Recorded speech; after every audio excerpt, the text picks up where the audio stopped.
दिन भर बारिश आज नहीं हुई, पर अभी शाम होने के बाद से बारिश होने लगी है।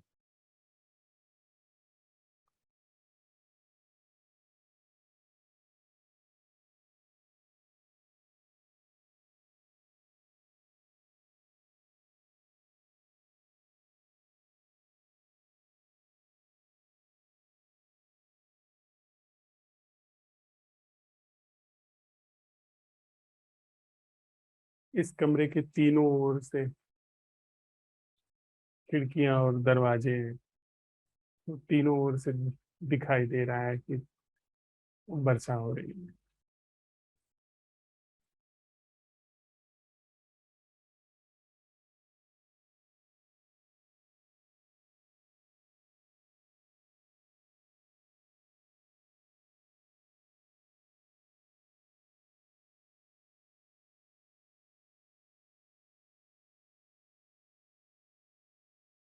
और नदी की जो धारा है वो उसकी बरसात में बहुत तेज आवाज आनी शुरू हो जाती है। सामने जो नदी है वहां की भी, और पीछे जो एक जल स्रोत बहता है उसमें भी खूब पानी हो जाता है, तो दोनों तरन्नुम मिलाने लगते हैं।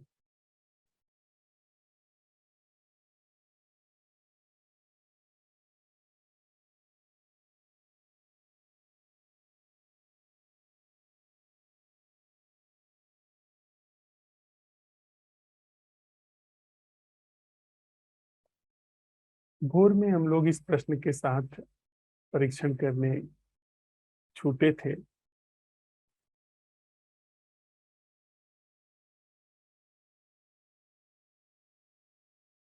हमारे जीवन में वह जीना क्या है जो मृत समझ से मुक्त है।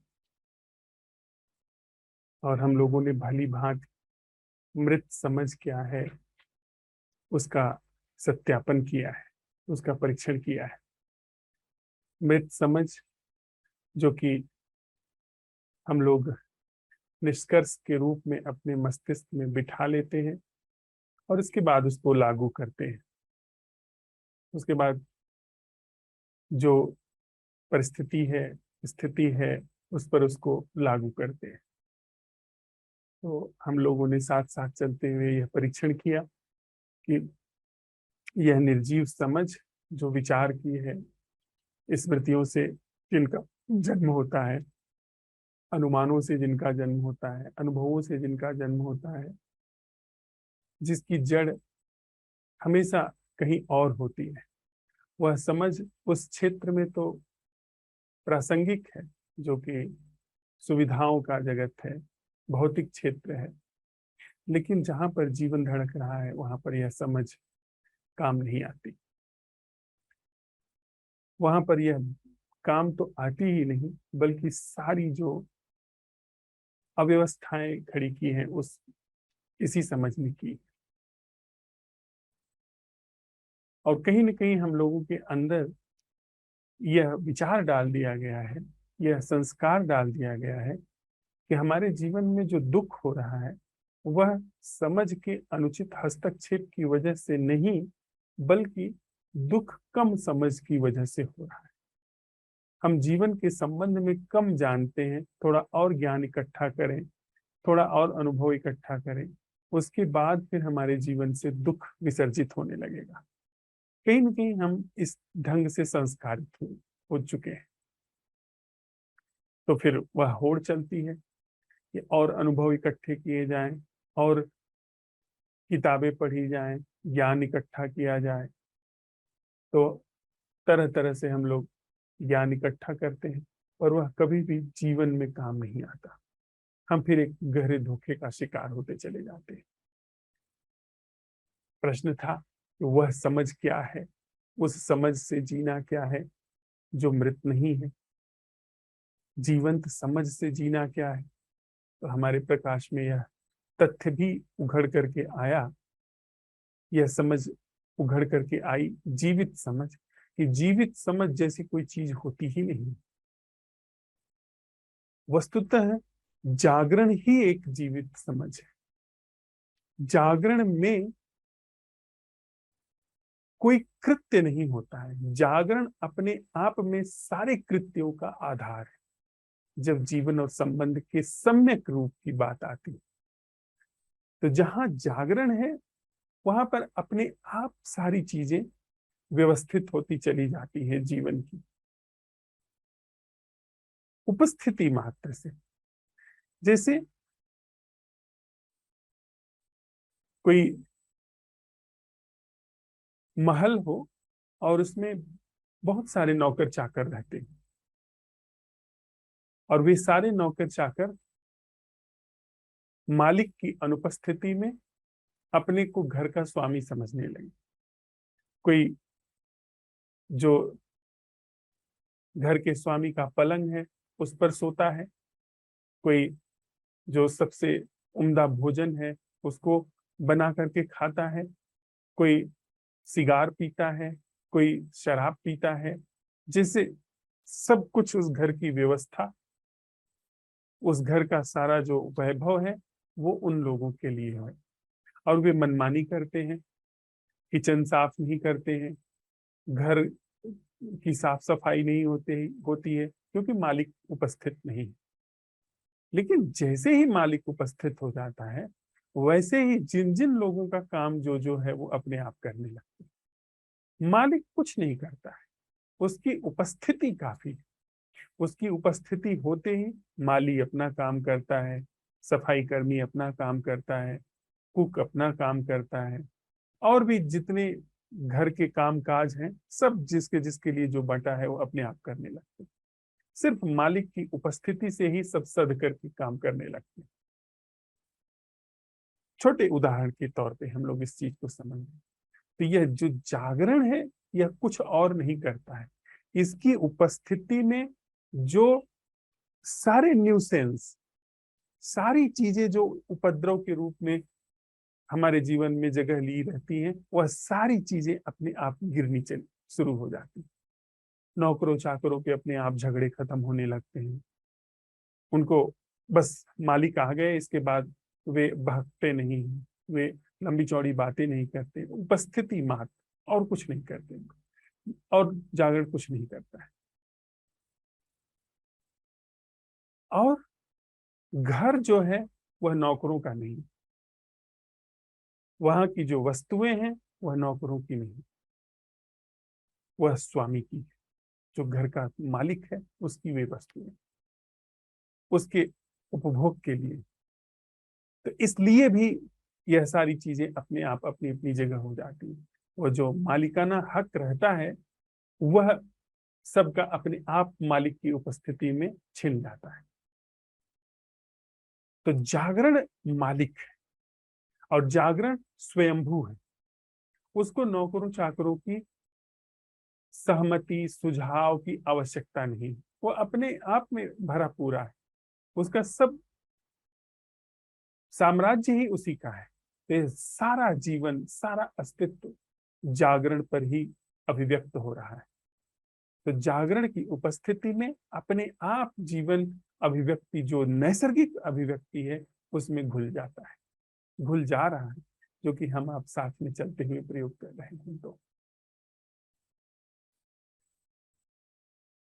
जब हम यह प्रश्न उठाते हैं कि वह जीना क्या है जो जीवित समझ से है, अर्थात मृत समझ से मुक्त, मृत समझ से मुक्त जीना क्या है, यह प्रश्न उठने के बाद हमारे अपने जीवन पर क्या प्रभाव पड़ेगा। मृत समझ खारिज हो गई, एक तरफ चली गई। जो हम सोच विचार करके जिस स्त्री जिस पुरुष के साथ घर में रहते हैं उसके साथ जो सोच विचार करके तादात्म्य तारतम्य बिठाने की चेष्टा में लगे रहते थे, वह सारी चेष्टा गिर गई। वो सारा ख्याल एक बार में गिर गया, और वहां उस व्यक्ति से अन्वेषण चल रहा है कि इस व्यक्ति से वह समझ से जीना क्या है, वह जीना क्या है जो जीवित समझ से है, जो मृत समझ से मुक्त है। इस प्रश्न के आलोक में ही तो एक तरफ सारी चीजें मृत समझ सरक गई। जो जीना घट रहा है अपने आप, वह निः प्रयास जागरण में, इस प्रश्न के साथ ही जीवन घटने लगा। वस्तुतः वह जीवन वहां घट ही रहा है, जो जीवंत है, जो जीवित समझ से जीवन चलता है। और यह जो आरोपित समझ थी वह सब इस प्रश्न से छट करके गिर गई। एक छोटी सी कहानी है। हम लोगों को यह ख्याल रहता है ना कि हम बहुत सारी समझ इकट्ठा कर लेंगे तब जीवन में हमारे धीरे धीरे सुधार आएगा, जो हमारे जीवन की अव्यवस्थाएं हैं, दुख हैं, चिंताएं हैं, वे सब गिरेंगी। उसी के संदर्भ में कैसे एक जीवित समझ काम करती है, उसको यह कहानी थोड़ा सा प्रकाशित कर रही है। एक सम्राट जो अपने राजकाज से बड़ा चिंतित था, दुखी था, और सब तरफ लूट खसोट हो रही थी, बहुत शिकायतें आ रही थी, लोग सुखी नहीं रह रहे थे, तो उसने खुद ही निश्चय किया कि जा करके वो पता करे कि क्या हो रहा है। तो उसने अपना वेश बदला और बदल करके एक शाम वह निकल पड़ा राजमहल से चुपके से। लोगों को देखता गया, बहुत सारी चीजों को अपनी आंखों से परखता गया। परखते परखते वह एक घर के सामने से गुजरा, जिस घर में कुछ विशेष दिखाई नहीं पड़ता था। घर के नाम पर बस वो एक टूटा फूटा झोपड़ा था, और उसके अंदर जो आवाजें आ रही थी वो बड़ी ही हंसी और खुशी की आवाज आ रही थी। उस राजा ने पता किया यह किसका घर है, क्योंकि सिर्फ इस घर से ही हंसी खुशी की आवाज आ रही है, यहाँ पर नाच गाना हो रहा है। तो पता चला कि वह मोची का घर है। वह व्यक्ति जूते सिलने का काम करता है, उसी से अपनी रोजी रोटी कमाता है। राजा को बड़ी उत्सुकता हुई। उसने घर में झांक करके देखा तो एक टूटा फूटा चूल्हा था, जिस पर बर्तन चढ़ा हुआ था, और कुछ बस ऐसे ही ज्वार बाजरा बस उबल रहा था, पक रहा था। और उसके पकने के इंतजार में वह गृहस्वामी मोची, उसकी पत्नी, जो बीच बीच में कलछी से उस बर्तन के अंदर जो भोजन पक रहा था उसे चला रही थी, और बाकी बच्चे बड़े हंसी खुशी नाचते कूदते खेल रहे थे अपने पिता के साथ, और बीच बीच में वह गृहिणी भी शामिल हो जा रही थी। उसे बड़ा आश्चर्य हुआ कि इस व्यक्ति के पास कुछ है ही नहीं, और यह इतना खुश है, जबकि इतना खुश तो मैंने अपने जीवन में खुद को नहीं पाया है। मेरे भोजन की मेज पर तो सारे व्यंजन लगे रहते हैं, पर मुझे कभी ख्याल भी नहीं आया, और इसका यह बस उबल रहा एक अनाज है, उसमें ही यह लोग इतने खुश हैं, बात क्या है। तो उसने उस मोची को बुला करके पूछा कि भाई, तुम इतने खुश कैसे हो। तो उस व्यक्ति ने कहा, हम खुश हैं, खुश हैं, हमारे पास भोजन है। आज मैंने आज दिन भर मेहनत की है, खूब सारे जूते सिले हैं, तो आज हम लेकर के आए हैं, वह अनाज लेकर के आए हैं जो कि थोड़ा सा महीन है। रोज हम मोटा अनाज खाते थे, आज थोड़ा महीन अनाज उबाल करके खाएंगे, उसमें नमक डाल करके। राजा ने कहा कि तुम इतना खुश कैसे हो सकते हो इतनी कम चीज में। राजा को भी थोड़ा क्रोध आने लगा, इतनी कम चीज में भला कैसे खुश हुआ जा सकता है, मेरे पास इतनी चीज है, मैं तो खुश नहीं हूँ। इसका मतलब सारी खुशी पर तुम कब्जा कर रहे हो, अनधिकृत कब्जा कर रहे हो, यह तो बहुत गलत बात है। खुशी पर सबसे ज्यादा हक पहले राजा को होना चाहिए। हम लोग ऐसे ही सोचते हैं ना कि खुशी पर सबसे ज्यादा पहले मेरा हक होना चाहिए, और हमारी खुशी भी हमेशा दूसरे के दुख पर निर्भर होती है। आप खुद सोचें, यदि एक देश जो कि लगभग 1.5 अरब आबादी का है, हर व्यक्ति प्रधानमंत्री के पद पर बैठा हो, तो प्रधानमंत्री राष्ट्रपति के पद का कोई मोल रह जाएगा? कोई मोल नहीं रह जाएगा। हर व्यक्ति यदि अनिल अंबानी और मुकेश अंबानी जैसा अमीर हो, तो उनके जैसा अमीर होने का जो सुख है उन वह बच पाएगा उनके पास? कदापि नहीं। वस्तुतः जो सुख है वह दूसरे के गरीब होने में, अमीर होने का सुख है। अगर सब उतने ही अमीर हैं तो कोई सुख नहीं, क्योंकि वह सुख ही बनावटी सुख है। दूसरे को गरीब करके जो सुख आता है वह एक रुग्ण सुख है। राजा को बड़ी ईर्ष्या हुई उस व्यक्ति से, वो बहुत नाराज हुआ कि तुम्हें इतना खुश रहने का अधिकार नहीं है। और उसने तुरंत अब लौट करके महल में आज्ञा दी अपने सैनिकों को कि उसकी जो दुकान है उसे छीन ली जाए, उसका सब सामान वामान छीन लिया जाए, वो कहीं जा करके दुकान न करने पाए। फिर देखते हैं कि कैसे वो खुश होता है। उसने सारी खुशी पर कब्जा कर रखा है, तभी तो हम लोग खुश नहीं हो पाते हैं। तो उस वह जब खुश नहीं रह पाएगा तो खुशी हमारे पास आएगी, हम दूसरे को दुखी करके सोचते हैं कि खुश हो जाएंगे। वही हुआ, सैनिकों ने जाकर के उसकी दुकान बंद कर दी, उसका सब सामान उठा ले आए। फिर दूसरे दिन वह उठा, उसने देखा कि उसकी दुकान बंद है। वहां पे लोगों ने बताया कि सैनिकों ने बंद कर दिया। उसको कोई फर्क नहीं पड़ा, उसने कहा कोई बात नहीं। और दूसरे दिन राजा फिर शाम को बड़ी उत्सुकता से निकला कि जा करके पता लगाएं कि वह व्यक्ति कैसे अब जी रहा है। अब तो वो बड़ा दुखी होगा, घर में मातम मन रहा होगा, रोना धोना हो रहा होगा, वो मेरे पैर पकड़ेगा आकर के और कहेगा कि नहीं हमारी दुकान वापस कर दीजिए, अब हम उतना खुश नहीं होंगे, वगैरह वगैरह सोचता हुआ निकला।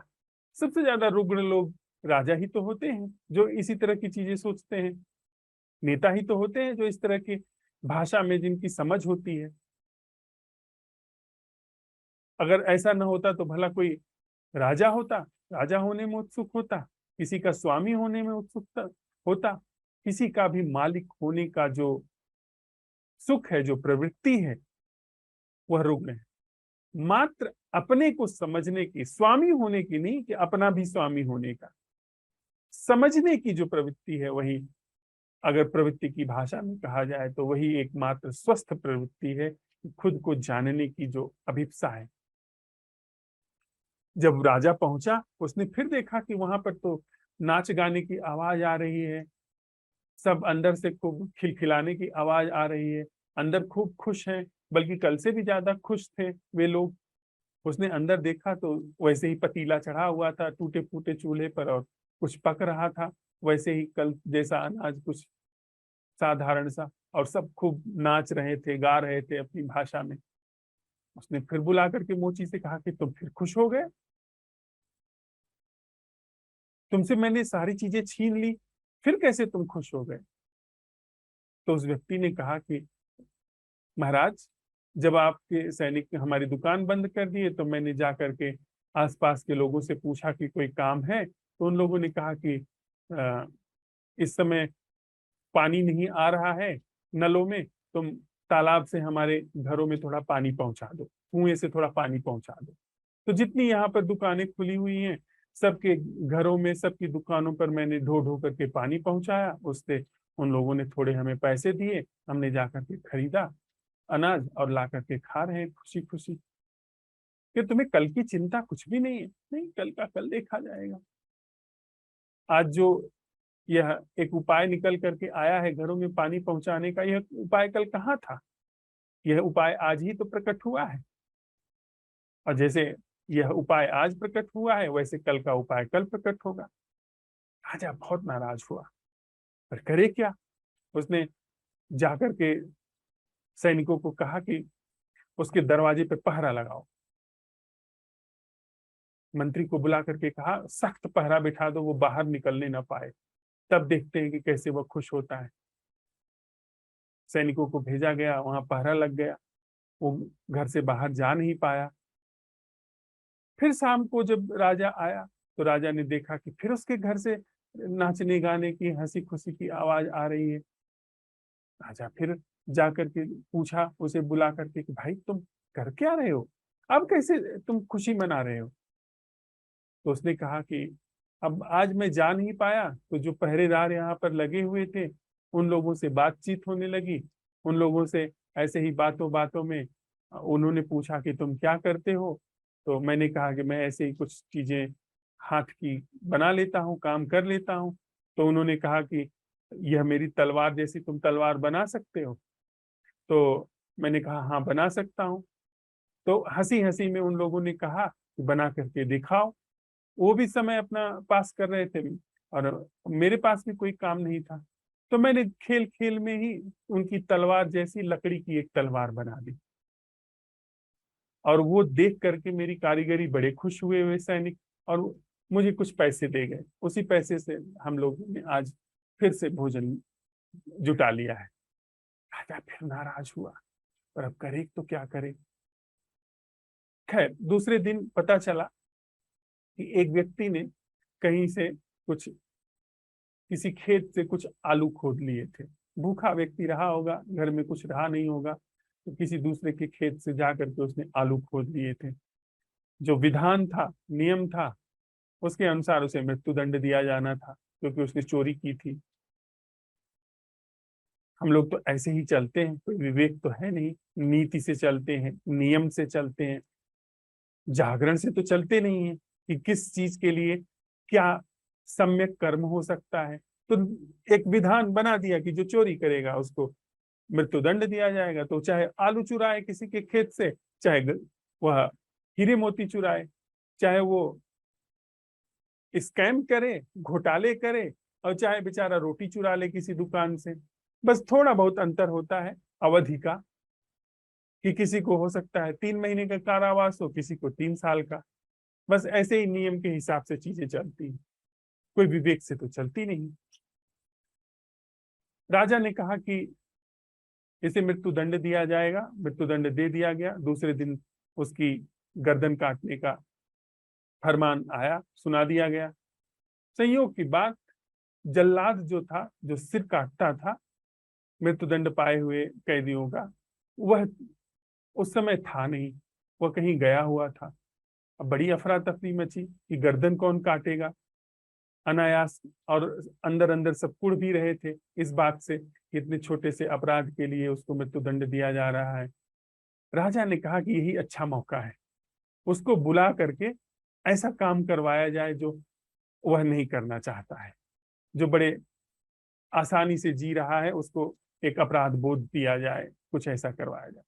उसने कहा कि उस व्यक्ति को बुलाओ जो मोची का काम करता है, और उसको आज्ञा दी गई कि तुमने जो कल तलवार बनाई है और तुम तलवार बनाने में कुशल हो, तुम अपना तलवार लेकर के आओ और यहाँ अपना जौहर दिखाओ, इसका सिर कलम करना है। वो पहुंचा, उसने वही लकड़ी की तलवार जो कल बनाई थी, वही वो तलवार अपने म्यान में रख करके ले आया। जो असल तलवार थी उसकी अपनी उसने वह घर पे छोड़ दी। लेकर के आया, और सारा मजमा जुटा हुआ था वहां पर। वह उस व्यक्ति को बांधा गया, उसकी गर्दन झुकाई गई, और उसने कहा कि, जो मोची था, उसने कहा कि मैं किसी की जीवन मृत्यु का निर्णय करने वाला कौन होता हूँ? किसी के भी जीवन और मृत्यु का निर्णय ऊपर वाला करता है, ईश्वर करता है। अगर यह व्यक्ति निर्दोष है तो मेरी तलवार लकड़ी की हो जाए, और अगर यह व्यक्ति दोषी है तो इसका सर मेरी तलवार के वार से अलग हो जाए। और उसने जब तलवार निकाली तो लकड़ी की तलवार जो उसने कल बनाई थी। चारों तरफ से ताली बजी कि ईश्वर की कृपा से इसकी तलवार लकड़ी की हो गई, इसलिए इसे छोड़ दिया जाए। वह व्यक्ति भी छूट गया, और यह मोची भी इस अपराध बोध से, जो कि एक साधु जैसा जीवन व्यतीत कर रहा था, उससे वह बच गया। तब राजा ने उसको बुला करके कहा कि तुम्हारी खुशी छीनी नहीं जा सकती, और न ही तुमसे कोई अपराध करवाया जा सकता है। आखिर तुम्हारे पास मामला क्या है, तुम जीते कैसे हो? तो उसने कहा, महाराज राज कुछ नहीं, मुझे जीवन पर अथाह भरोसा है। जीवन जब जो जैसा होता है वह मेरे सम्मुख ला करके रख देता है। मैं योजना बना करके नहीं चलता, मैं पहले से सब सुनिश्चित तय करके नहीं चलता हूं। सुबह होती है, आंख खुलती है, मैं पैदा होता हूं। शाम होती है, पूरा दिन काम करके रात होते होते मैं मर जाता हूँ। मेरा जीवन ऐसा है कि रोज मैं पैदा होता हूँ, रोज मर जाता हूँ।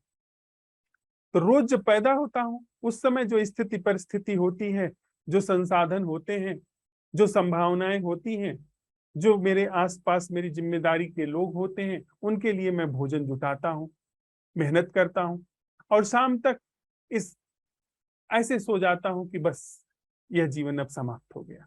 फिर दूसरे दिन बिल्कुल ताजा उठता हूँ। कोई योजना नहीं है मेरे पास। इस वजह से मेरा जीवन रोज का रोज उत्सव है, और ऐसा है भी। यह जीवन की सच्चाई है, यह जीवन का रहस्य है।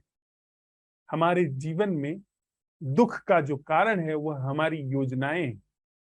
हमारा अभी हम जीवित हैं, और 10 साल 20 साल 50 साल बाद कभी जब मृत्यु होने वाली है, उसको लेकर के हम अभी चिंतित हैं। 50-50 साल तक के बाद की अपने ही नहीं, अपने आगे आने वाली पीढ़ियों के लिए भी हम इंतजाम करने में जुटे हुए हैं। कहाँ से खुशी आएगी? खुशी आती है जब इस चीज को, इस तथ्य को देख लिया जाता है कि जीवन और मृत्यु ये अलग अलग नहीं है। जब हम यह प्रश्न उठाते हैं कि वह जीना क्या है जो मृत समझ से मुक्त है, तो जीवित समझ क्या, कहाँ से हमको उखा कहाँ से हमको पोछ करके स्थापित करती है, वह बात जरा समझने जैसी है। हमारे पास जो जीवन और मृत्यु की समझ है, उसके बीच में अंतराल है, उसके बीच में स्पेस है। हम अभी जीवित हैं, मृत्यु कभी आएगी।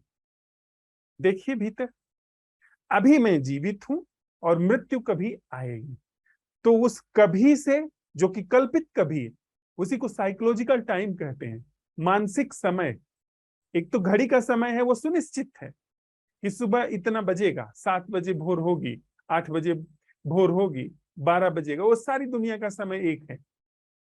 लेकिन एक मानसिक समय कभी, अब वह कभी हर व्यक्ति के अंदर है, और उसका कोई वजूद नहीं, वो बस एक संभावनाओं पर टिका है।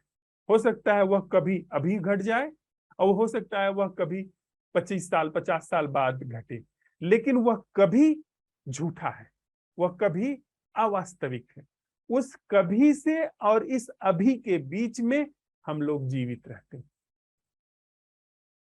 हमारे जीवन की जो भूमि है, हमारे जीवन का जो धरातल है, वह उस कभी से और इस अभी के बीच में सरकता है।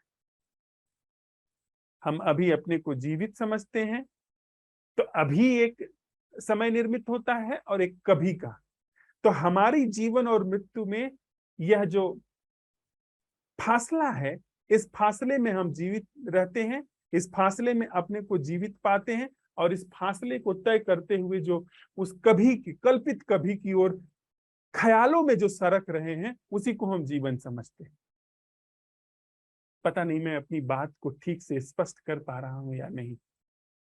यह जो जीवन कि कभी मरेंगे, कभी यह शरीर समाप्त होगा, कभी यह पूरी संरचना गिरेगी, वह कभी, और अभी मैं जीवित हूं, यह मैं का एहसास, यह सोच, यह सारा ताम झाम, यह मैं का यह, इसके बीच के जीवन को, इसके बीच की जो खाली जगह, कल्पित जगह है, वह कभी भी कल्पित है और यह अभी भी कल्पित है। यह दोनों ही अवास्तविक है।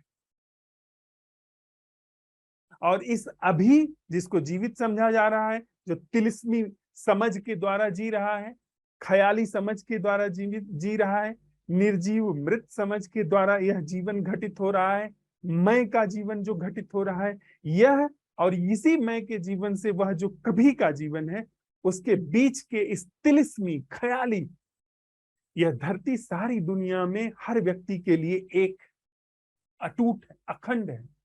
लेकिन हमारे भीतर वह जो कभी और अभी के बीच का अंतराल है, वह बीच की जो खाली जगह है, वह जितने इस धरती पर व्यक्ति हैं, हर व्यक्ति की जगह वह अलग अलग है। हर व्यक्ति का वह स्पेस अलग अलग है, वह उसकी कल्पनाओं के आधार पर निर्मित। तो यह वास्तविक अगर होता तो सबके लिए एक ही जमीन होती, सबके लिए एक ही कभी होता, एक ही अभी होता। लेकिन चूंकि यह अवास्तविक है, इसलिए हर व्यक्ति का अलग अलग है। यह बात बड़ी साफ है।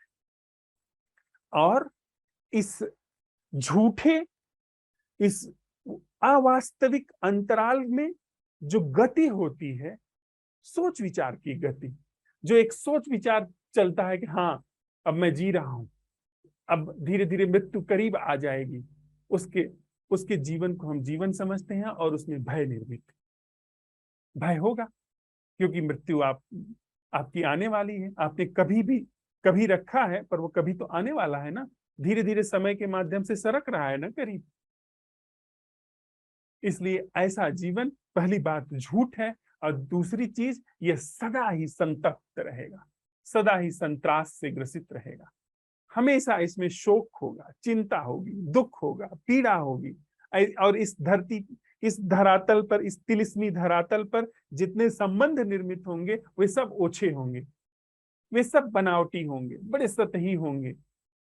उसकी पूरी संरचना बड़ी ही झूठी सी होगी, और उसी को हम अभी तक जीवन माने बैठे। और यह असंभव प्रश्न इस पूरे धरातल को भंग कर रहा है। अमेजिंग है, यह चमत्कार है असंभव प्रश्न की कला। यह प्रश्न उठाना इस पूरे धरातल को भंग कर रहा है, इस पूरी तिलिस्मी समय की धारा को भंग कर रहा है।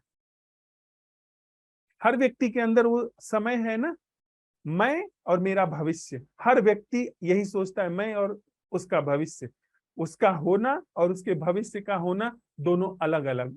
हर दोनों के बीच में झूलता हुआ जीवन हर व्यक्ति का अलग अलग है। जितने इंसान हैं धरती पर, सब तिलिस्म भीतर बने हुए, झूठा जीवन बना हुआ है। और यह असंभव प्रश्न क्या कर रहा है? कुछ और नहीं, जीवन और मृत्यु के बीच के इस भेद को, इस स्पेस को भंग कर दे रहा है। जीवन और मृत्यु एक ही चीज है। इसी क्षण में, बस समझने के लिए क्षण शब्द का उपयोग कर रहा हूं, इसी क्षण में जीवन भी है और मृत्यु भी है। जीवन और मृत्यु यह एक ही सिक्के के दो पहलू हैं। पहले दोनों पहलुओं में दूरी रहती थी, जीवन के पहलू में और मृत्यु के पहलू में दूरी रहती थी, जो तिलिस्मी समझ है, मायावी समझ है, और उसमें जीवन घटता था। अब इसी क्षण में जीवन है, इसी क्षण में मृत्यु। भाई कहाँ टिकेगा?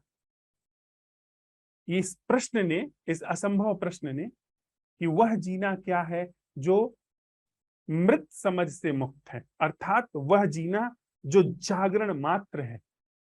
उस जागरण मात्र में जीवन और मृत्यु दो चीज नहीं है।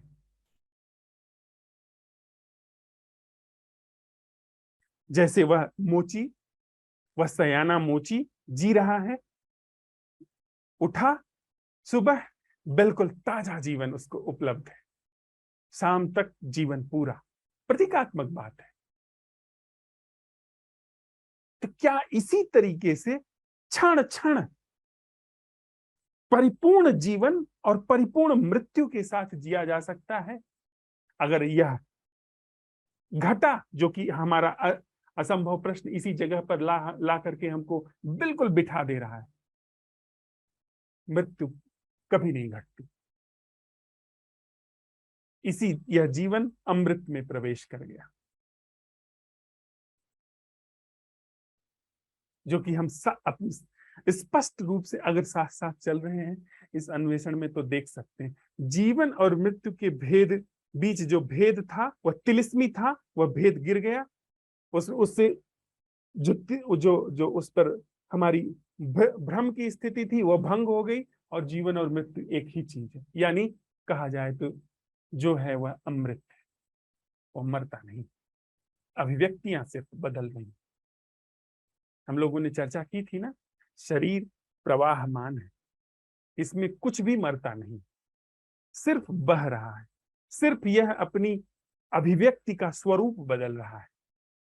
यह जो मेरी आंखें हैं, यह कभी पालक थी, आज यह आंख है, कल को यह फिर मिट्टी हो करके फिर हो सकता है कि कहीं वह आलू बन जाए, ये फिर कहीं किसी गाय के पेट में जाकर के दूध बन जाए।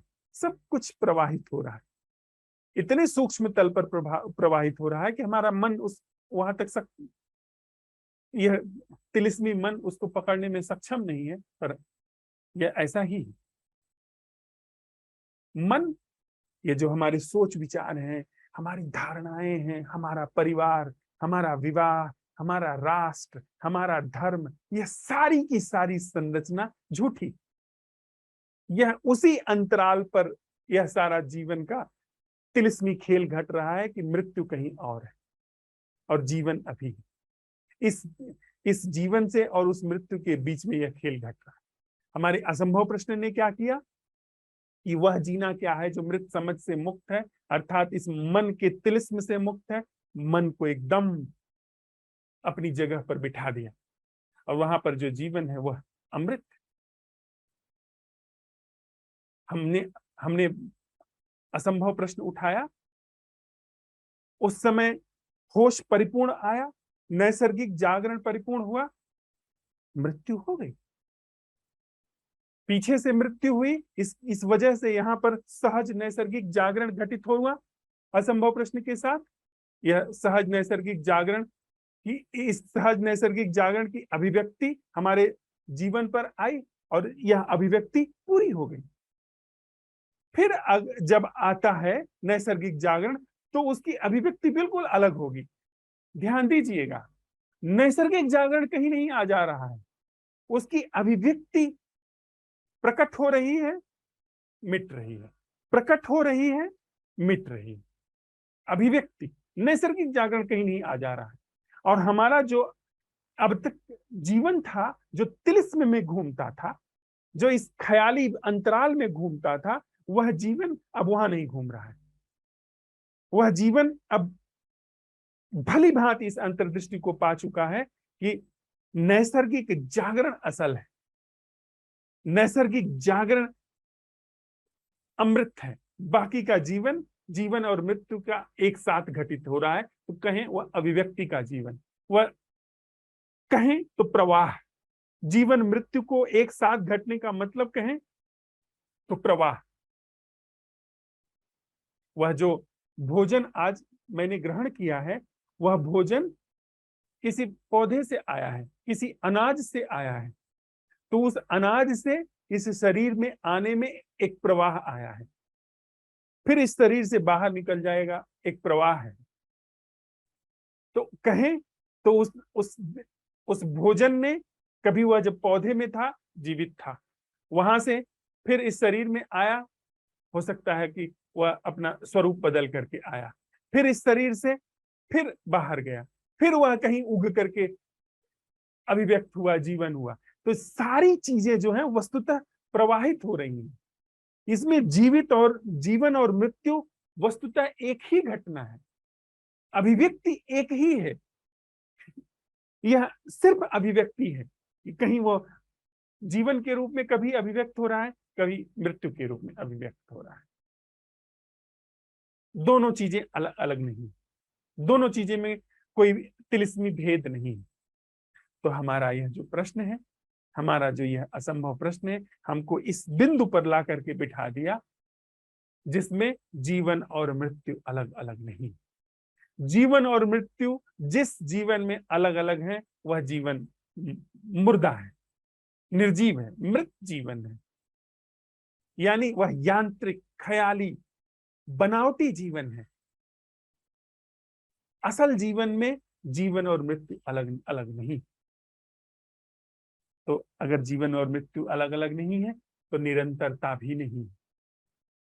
इस क्षण में पूरा जिया, इस क्षण में यह क्षण पूरा हुआ, समझने के लिए बस हम करें मृत्यु।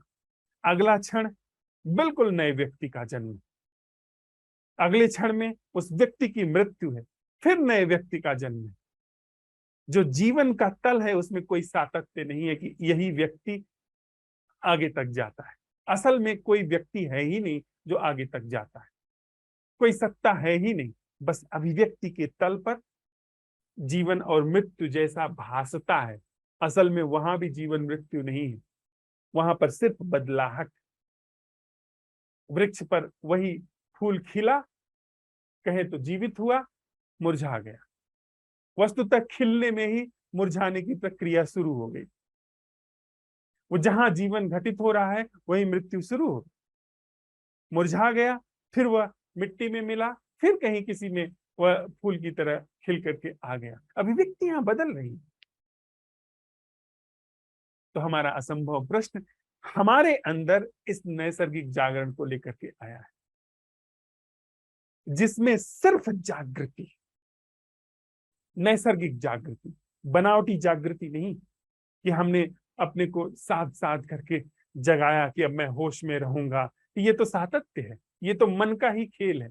मैं विपස්සना करूंगा जिसमें मैं 21 दिन तक अपनी सांसों को साधूंगा, यह तो वही मन कर रहा है, उसी मन का यह खेल है। नहीं, हमने असंभव प्रश्न उठाया, असंभव प्रश्न में की कसौटी में जागरण हमारे जीवन में घटित हुआ, और वह जागरण अब रोए रोए में घटित हुआ है।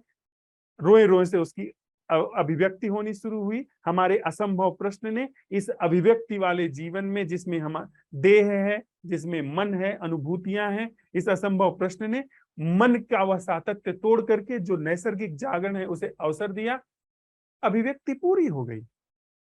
हो सकता है कि वह उस अभिव्यक्ति के साथ वह जागरण समाप्त, अभिव्यक्ति के रूप में जागरण समाप्त हो गया, फिर नए सिरे से नया, नई अभिव्यक्ति में वह जागरण पर आया है। वह नैसर्गिक जागरण वही विद्यमान है। यह अभिव्यक्तियां बन और बिगड़ रही हैं, साथ साथ इसकी जीवन मृत्यु घटित हो रही है, और एक समय ऐसा आता है कि अभिव्यक्ति पूरी हो गई। अभिव्यक्ति बस कहने को पूरी हो गई। ये शरीर बहते बहते एक समय पूरा का पूरा बह गया, अभिव्यक्ति होते होते पूरी हो गई। यह अभिव्यक्ति जो अवसर पाती थी शरीर में और मन के क्रियाकलापों में, यहाँ पर अभिव्यक्ति गिरी, पर वह नैसर्गिक जागरण कहीं नहीं है। तो अंतर क्या हुआ? पहले जीवन इस धरातल पर चलता था तिलिस्मी, अब उस नैसर्गिक जागरण को ही जीवन समझा जा रहा है। इस अभिव्यक्ति को तो खेल समझा जा रहा है, और अभी इसी खेल में ही जबरदस्ती जीवन का एक तिलिस्म हमने खड़ा किया था, मेरा तुम्हारा, इसका उसका। अब वहां पर सिर्फ जागरण है और अभिव्यक्ति का खेल है जो जीवन मृत्यु के रूप में भास रहा है। तो वस्तुतः जीवन अमृत को उपलब्ध, जीवन ने अमृत उघाड़ लिया। जहां वह मरण धर्मा में रह रहा था, का समय में रह रहा था, वहां उसने अकाल को उघाड़ लिया, कालातीत को उघाड़ लिया। तो इतनी सी बात सांझ की इस बैठक में मुझे साझा करनी थी। थोड़ी देर के लिए हम लोग साथ में बैठते हैं, जो हमने सुना है इसके बाद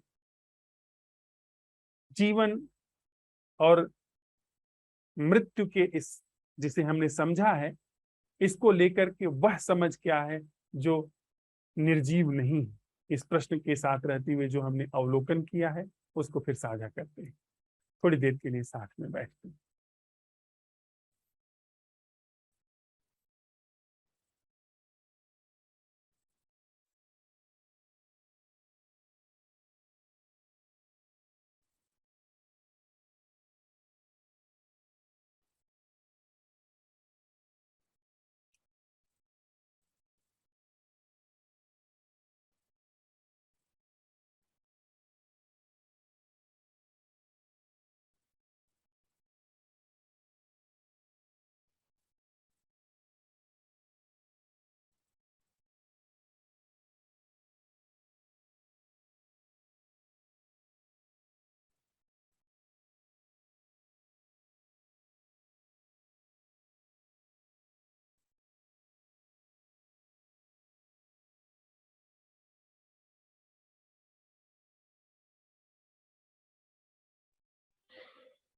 जी नमस्ते सर।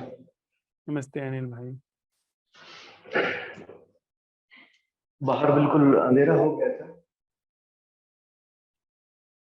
और एक बस दूर कहीं कुछ टैप बज रहा है, कुछ भजन वगैरह कहीं मंदिर में, उसकी आवाज आ रही है।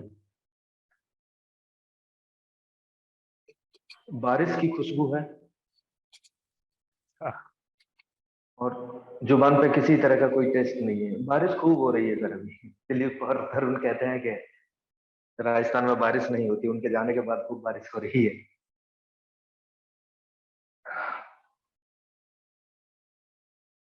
मौसम में बहुत ठंडक बनी हुई है।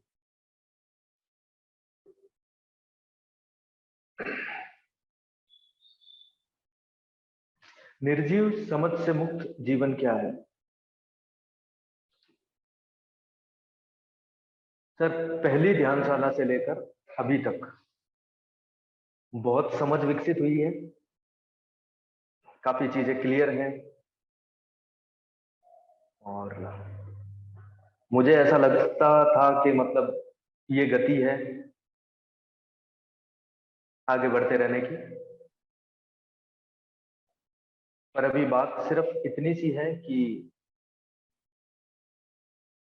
जितनी भी समझ विकसित हुई है, जितना भी चीजों को समझा गया है, वो आगे नहीं ले जाएगा। वो किसी तरीके से सहायता कर नहीं पाएगा यहाँ पर आगे चलने में। जो भी मैं कहूँ आगे चलना या जो भी है, कोई मदद नहीं होगी उसकी तरफ से। बस मैं आज अवलोकन में ये चीज देख पाया। जी सर। वही तो काम है, हम वही तो साथ साथ कर रहे हैं अनिल भाई। हम लोग सारी समझ को, जहां पर जीवन का क्षेत्र है, सारी समझ को एक तरफ सरका करके जागरण को अवसर दे रहे हैं। जहां पर हम विद्यमान हैं, सारी समझ को लेकर के वहां पर जागरण को स्थापित होने का अवसर दे रहे हैं। हम मिटने के लिए राजी हैं, तैयार हैं। नहीं तो और क्या होता, हम आप थोड़ा सा चतुर हो जाते, महफिल जीत लेते, चालाक हो जाते, पर जीवन सड़ता गलता है। अभी भीतर भीतर हम हमेशा मृत्यु से, दुख से, शोक चिंता से वैसे ही गलते रहते हैं, जैसे सारी दुनिया के ज्ञानी लोग करते हैं। ज्ञान बहुत है, जीवन बीता है।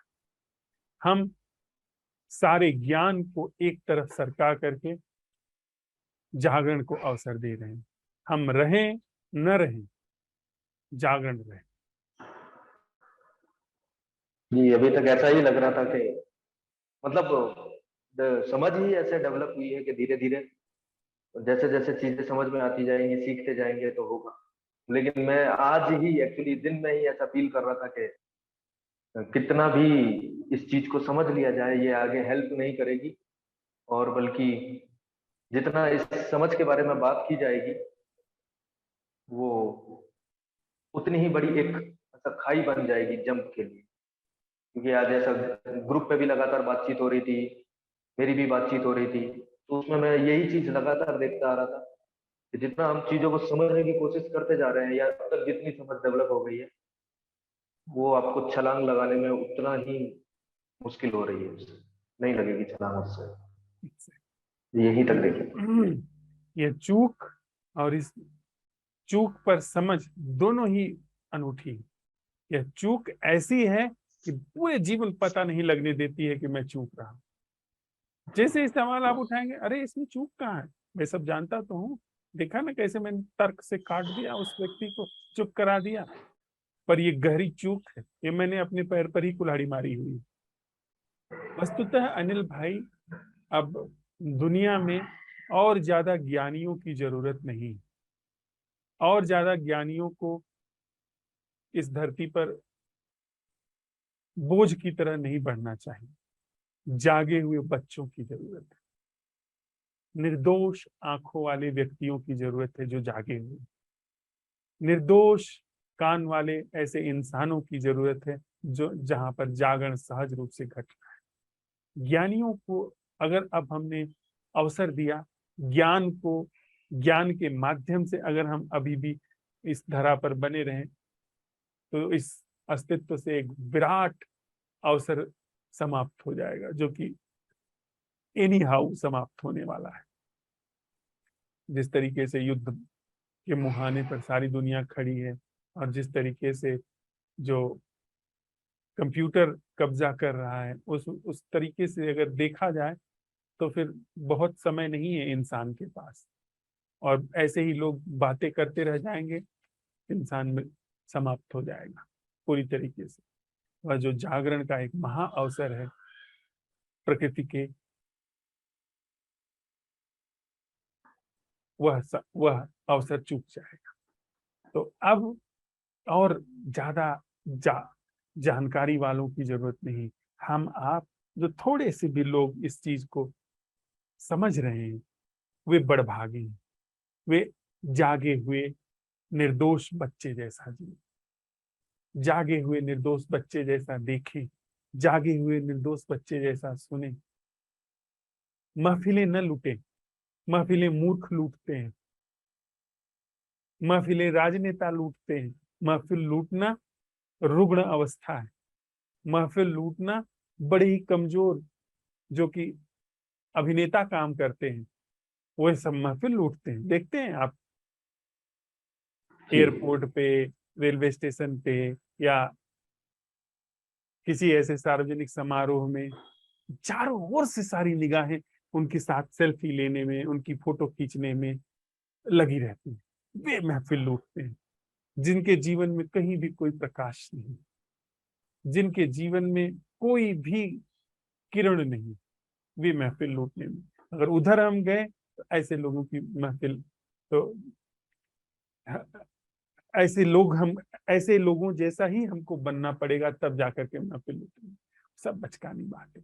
अब कोई न जाने, इस क्षण से मुझे आपको कोई न जाने, हम खुद भी एक दूसरे से न मिले, पर जीवन जागरण निर्दोष बच्चे जैसा, जागृत बच्चे जैसा हो, जिसके लिए हम लोग साथ साथ चलते हुए सब तरीके से प्रश्न उठा रहे हैं, असंभव प्रश्नों का प्रयोग कर रहे हैं।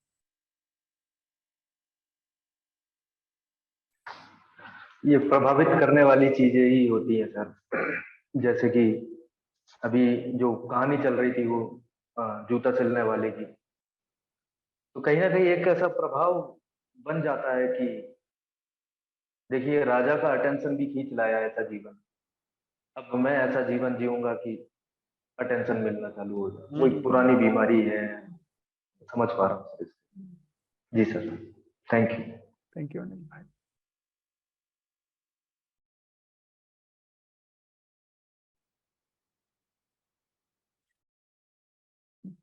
भावना,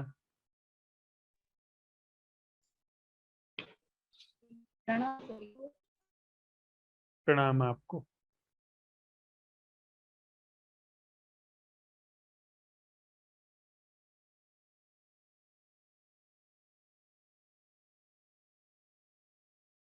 मौसम ठंडा है,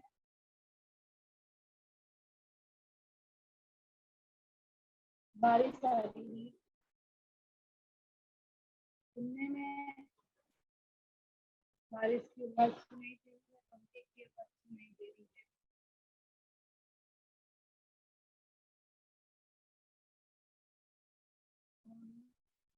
स्वाद में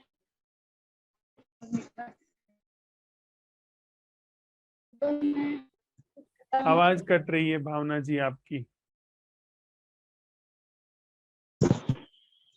हेलो, हाँ बोलो। देखने में बारिश दिखाई दे रही है, और सुनने के अंदर भी बारिश सुनाई दे रही है, पंखे की आवाज सुनाई दे रही है। जीभ के ऊपर तीखा, नमकीन और मीठा स्वाद है। सुगंध में तो कुछ नहीं लग रहा, कुछ सुगंध कुछ आ ही नहीं रही है। और जो प्रश्न है वो मुझे कुछ समझ में नहीं आया।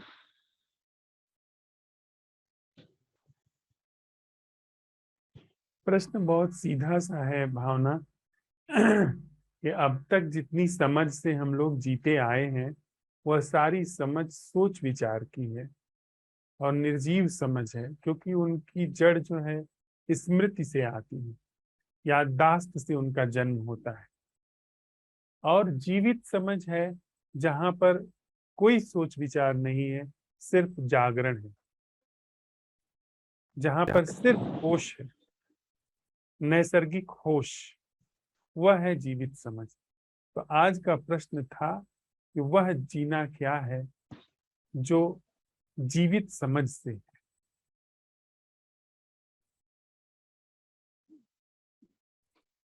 पर ये प्रश्न तो है, लेकिन जब मैं यहाँ पे होती हूँ आपके साथ में, जब मतलब ये प्रश्न उठता है आपके साथ में, तभी अवेयरनेस आती है। वरना तो मेरा जीवन कल्पनाओं में ही चलता है, वो मृत कल्पना के अंदर। फिर कभी कभी प्रश्न उठता है तो वहां पे अवेयरनेस आती है, मतलब थोड़ी सी। पर वो पता नहीं कि वो जागरण है कि नहीं है, इसके लिए मुझे कुछ समझ में नहीं आ रहा भैया। भावना, यहाँ पर अवेयरनेस जगह लेती है क्योंकि यहाँ पर तुम अपनी ऊर्जा देती हो, अपना ध्यान लगाती हो, समझना चाहती हो। और वही, ये ऐसा कुछ नहीं कि यहाँ पर हमारे साथ में कुछ हो रहा है, वही चीज तुम अपने दैनंदिन जीवन में करोगी, वह चीज वहां भी घटेगी। ऐसा नहीं कि यहाँ से जा करके आप अगर सोने लगोगे तो फिर तो कैसे वो चीज करेगी, घटेगी। और ऐसा नहीं है भावना कि तुम्हारे साथ अस्तित्व या हम में से किसी के भी साथ अस्तित्व ने कोई भेदभाव किया है। जिस भी व्यक्ति को अपने जीवन में नैसर्गिक समझ आ रही है, वह उन सारी परिस्थितियों से गुजरा है जिस परिस्थिति से आप गुजर रही हो। जैसे आप नहीं सवाल उठा रही हो, जैसे आप यहाँ से जाने के बाद कुछ समझ में नहीं आता है, वैसे वो भी गुजरा है। पर उसकी प्यास, उसका सवाल उठाना, उसका जागरण को अवसर देना, यह इस इन सारी चीजों ने उसके जीवन से तिमिर तोड़ा है, तिमिर को भंग किया है। तो रास्ता साफ है। अब इससे ज्यादा कोई क्या कर सकता है? चलना आपको पड़ेगा। आप ये नहीं कह सकते कि यह चीज काम नहीं कर रही है, ये नहीं कह सकते आप।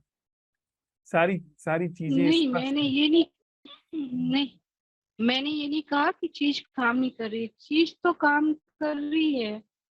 लेकिन वो चीज है ना, यहाँ पे काम करती है, यहाँ पे साथ साथ में है, वहां पे काम कर रही है। फिर जब देन मतलब कि जीवन जीने में होता है जहाँ पे आप साथ नहीं होते हैं, यहाँ साथ नहीं होते हैं, वहाँ पे सिर्फ अकेली रहती हूँ, तब मतलब कि कल्पनाओं का जीवन चलता है, स्मृतियों का जीवन चलता है। थोड़े समय के लिए आता होगा जागरण, पर पता नहीं चलता मुझे कि जागरण आया कि नहीं आया। वो कुछ मुझे समझ नहीं है इसकी, कि जागरण चल रहा है कि नहीं चल रहा है। अब और जन्म और यह तो अपने हाथ में जीवन की चाबी लेनी होगी ना। ये तो अपने जीवन का जिम्मा खुद ही लेना होगा। इसमें अब इससे ज्यादा कोई क्या कर सकता है? आपको खुद ही अपने जीवन में सवाल उठाने पड़ेंगे, खुद ही इसके प्रति गंभीरता लानी होगी कि इसको आप अपने जीवन का मुख्य हिस्सा बनाएं। कहीं न कहीं यह चीज मुख्य हिस्सा नहीं है जीवन का, यह प्राथमिकता नहीं है। ये बहुत सारे चीजों में से एक काम यह भी है कि हाँ, जागना है। लेकिन अगर यह मुख्य काम हो गया तो जागना पहले होगा, बाकी काम बाद में।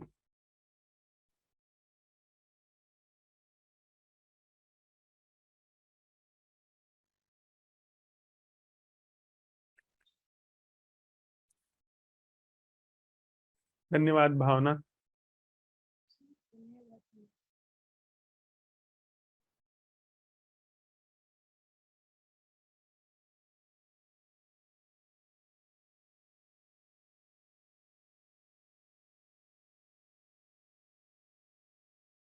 धरा जी कुछ आप जोड़ना चाहें तो?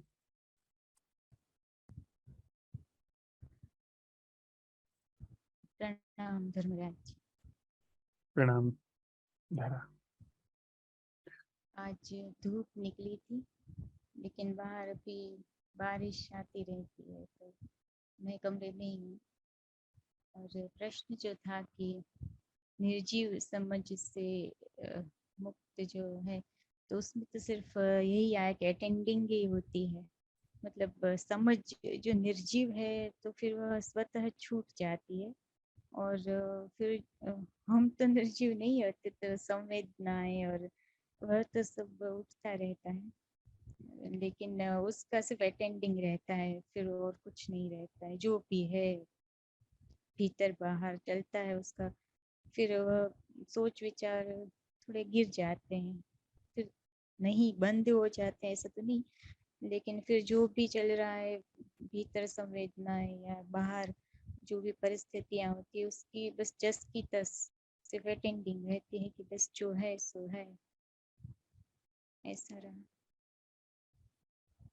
अभी हम लोग जब संवाद कर रहे हैं, जब आप बोल रही हैं, मैं सुन रहा हूँ, अपनी मैं कह सकता हूँ मेरी तरफ से क्या है, आप अपनी भी इसमें कहिए। जब सुनना घटित हो रहा है तो क्या वहां पर नैसर्गिक जागरण उपस्थित है? उसको मांझते रहिए, उसको जी उसको उठाते रहिए। फिसल फिसल जाएगा।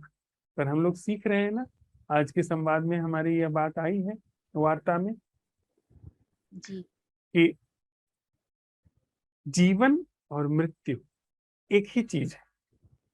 वस्तुतः अब जीवन मृत्यु गिर गया, एक कोई उसके लिए अमृत शब्द रख लीजिए कि अमृत का जीना क्या है।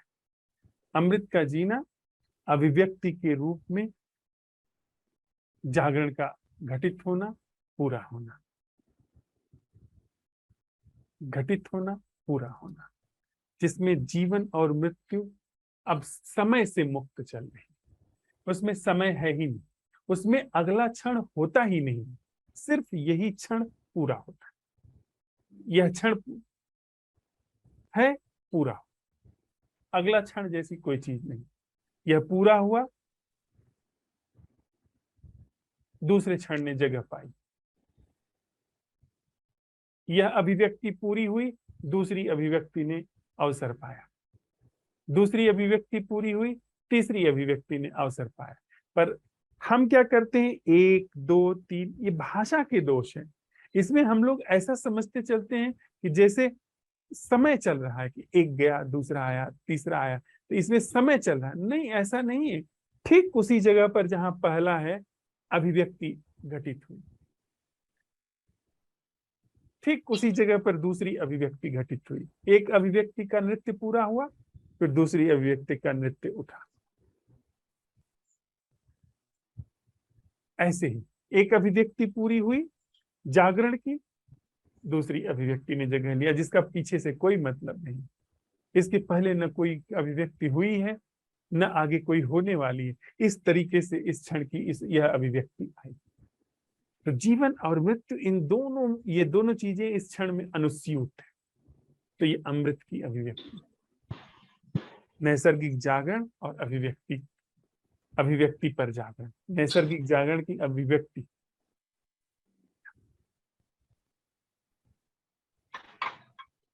धन्यवाद धरा।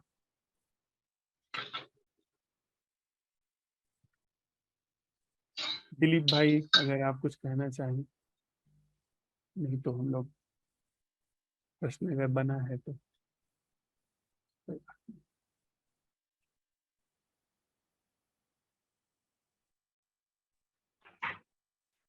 नमस्कार सर। सर मेरी बात हो गई है पूरी, मतलब जो अनिल ने बोला और इससे पहले जो आपने बोला, सब कुछ सर उसी में शामिल हो गया।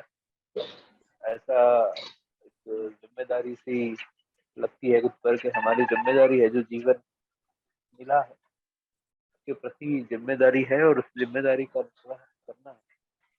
वो जीवित होकर ही संभव है, ये वार्ता से निकल के आया। क्योंकि हमें मौका मिला है, और जो जानवरों के पास नहीं है वो चीज हमारे पास है, और उसको बेहोशी में जिए जा रहे हैं। ऐसा ही असर ज्यादा कुछ है। प्लास्टिक है।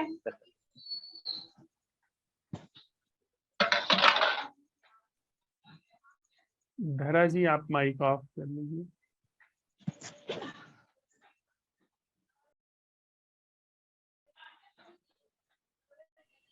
मेरा तो ऑफ ही है। भावना, अपना माइक ऑफ करो आप।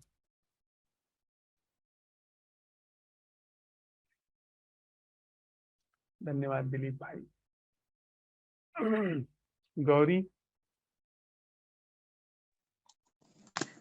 प्रणाम। प्रणाम। आवाज आ रही है हमारी? अच्छी तरह से। आज बहुत गर्मी है। अच्छा, आज तो हवा भी नहीं चल रही इधर। वो तो गांव में इसलिए थोड़ा बचे भी हुए हैं। आज थोड़ा शोरगुल ज्यादा है।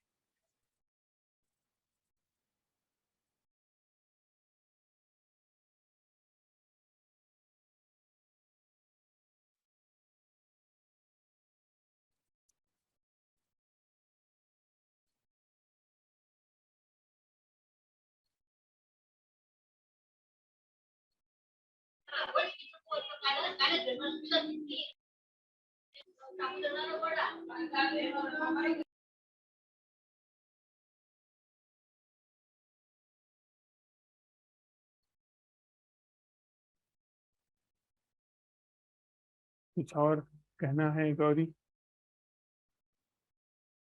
आपकी आवाज नहीं आ रही है।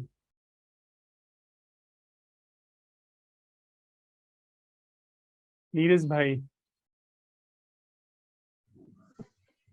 नमस्ते भैया। नमस्ते नीरज। सभी मित्रों को भी नमस्ते। आज का अवलोकन, कमरे में बैठे हुए हैं और ठंडक है और फैन बंद कर रखा है।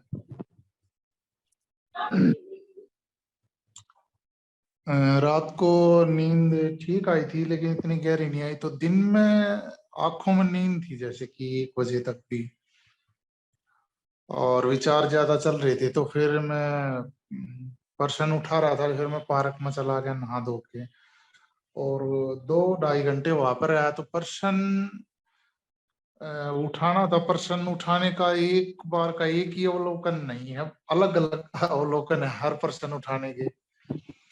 जैसे कि उनका ब्लॉकेज दिखा पर्सन उठाने का, जो जो था वो आप जो मांझना आप बोलते हो भैया, कि कई बार इतना गहरा पर्सन उठ जाता कि, लेकिन मैं जब चाल खेलता अपनी सत्ता बनाने के लिए किसी भी तरह से, या आज मैंने एक आपकी यूट्यूब पे वीडियो सुनी थी, वो देखना क्या है इस तरह शायद, उसमें भी बता रखा था। और गले में टेस्ट भी है पर्सन उठाने से जो मेरा, तो जो मांझना होता है पर्सन उठाने का वो भी आज काफी हुआ है। और साथ साथ में पर्सन हमारा है कि निर्जीव समझ से, मृत समझ से मुक्त जीवन क्या है, ये पर्सन उठाते हुए फिर मैं साथ साथ में मैंने आपकी एक बात, और आपने 3 दिन पहले मुझे पर्सन दिया था कि मैं की समूची संरचना का समूल अंत अभी और यहीं पे क्या है। मैं इस पर्सन को भी साथ में उठा देता था, तो ये पर्सन उठाने के बाद पता नहीं क्या होता था, काफी देर तक पर्सन उठाने की जरूरत भी नहीं पड़ती थी, और एक ताजगी तो आ ही जाती है। वो सब टेंशन वेंशन सब खत्म हो जाता है इस पर्सन उठाने से मेरे साथ तो। और अच्छा भैया, कई बार ऐसा भी हो सकता है जैसे हम सब अवलोकन दे रहे हैं, कई बार ऐसा हो कि अवलोकन बताने का भी ना हो। हाँ बिल्कुल हो सकता है कुछ बताने के लिए ही ना हो। अगर जागरण जगह लेता चला जाएगा, उसको अवसर मिलता चला जाएगा, तो सारी चीजें मिटती चली जाएंगी। पर हाँ, कसौटी जागरण है। जागरण अगर है तो सब मिटता चला जाए। और तुम नीरज भाई, अगर यह प्रश्न तुम्हारे लिए सबसे गहराई से काम कर रहा है, तो फिर इसी प्रश्न को पकड़ो कि मैं की संरचना हम लोगों ने समझ ली कि मैं की संरचना क्या है। सोच विचार, ये मैं का ऐसा, इसका समूल अंत बिना एक पल गंवाए क्या है, इस प्रश्न के साथ ही रुको। जी जी भैया। ये तो सारे प्रश्नों की जड़ है। ये इस प्रश्न के साथ रुको, इस प्रश्न को फिर भरपूर काम कर लेने दो अपने जीवन में। जी भैया, धन्यवाद। ठीक है ना? प्रमिला जी। जी जी नमस्कार। नमस्कार। मैं अवलोकन 2 दिन मैं ये कहना चाहती हूँ कि जब शुरुआत थी तो वो शुरुआत में बहुत अच्छा हुआ, मैं देख पाई। लेकिन उसके बाद फिर वो छूटता सा गया। कारण यह भी है कि मैंने ही शायद जोर नहीं लगाया, और यह भी कि जब वर्कशॉप चलती है तब सब कुछ अलग हो जाता है। सब फिर वर्कशॉप के बाद फिर जस का तस।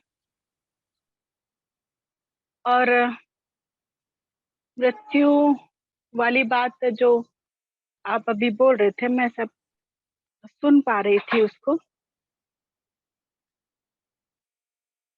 तो वो समझ भी आ रहा था, लेकिन दर्द तो होता है ना, तो उस दर्द से डर लगता है कि कैसे वो ढांचा भर भरा के गिर पड़ेगा। जो पहले दिन जो मैंने कहा था कि डर अनजाना सा है, पता नहीं आगे क्या होगा, शायद उसका डर है। लेकिन मेरे अवलोकन में यही आया कि वो डर अनजाना नहीं था, वो मेरे ही मिटने का डर था। जो चल रहा है अभी, जो सुख, जो दुख, जो संबंध, जो अ, मेरा स्वयं का होना है, ये सब मिटने का ही डर था। उसको मैं, वो मुझे दिखाई दे रहा था अच्छे से। बस इतना ही। ऐसा क्यों होता है प्रमिला और भावना, आप दोनों लोगों का प्रश्न एक ही जैसा है कि जब आप ध्यानशाला में बैठते हो तो चीजें स्पष्ट हो जाती हैं, लेकिन जब लौट के घर जाते हो या ध्यानशाला पूरी हो जाती है तो इसके बाद सारी चीजें अपनी ही जगह पर वापस आ जाती हैं। क्यों ऐसा होता है?